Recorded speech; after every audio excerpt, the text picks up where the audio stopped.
8ই March বিশ্ব নারী দিবস উপলক্ষে একটি মনোজ্ঞ অনুষ্ঠান পরিবেশন করল বড়জোড়ার এসো কথা বলি ও শঙ্খমালা বাঁকুড়া শাখা। এদিন বড়জোড়ার উন্মেষ হলে এই অনুষ্ঠান পরিবেশিত হয়। উপস্থিত ছিলেন বড়জোড়ার বিধায়ক অলোক মুখোপাধ্যায়, বড়জোড়া পঞ্চায়েত সমিতির সভাপতি কাজল পোড়েল সহ বহু বিশিষ্ট ব্যক্তিরা। একক আবৃত্তিতে সমা মুখোপাধ্যায়, রিঙ্কু ঘোষ, স্বাতী মজুমদার, ঝুমা মিশ্র ও নিবেদিতা দাশগুপ্ত মানুষের মন জয় করেন।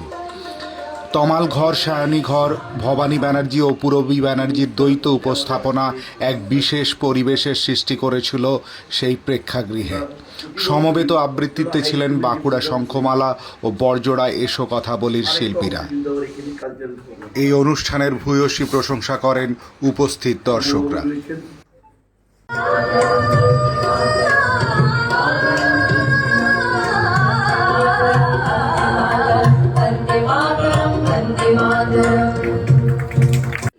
সহস্র বছর ধরে একে আমি জানি পরিপাটি, জানি আমার দেশ অজস্র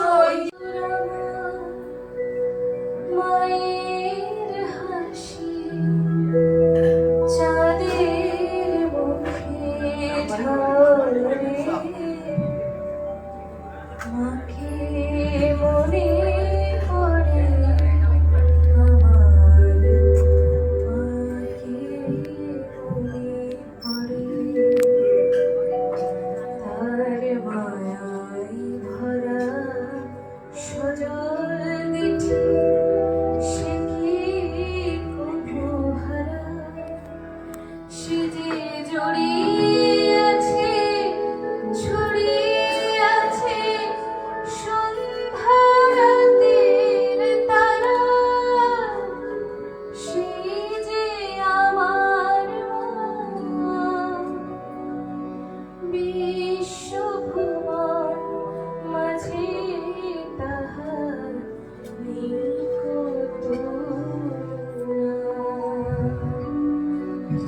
মধুর আমার মায়ের হাসি চাঁদের মুখে ঝরে, মাকে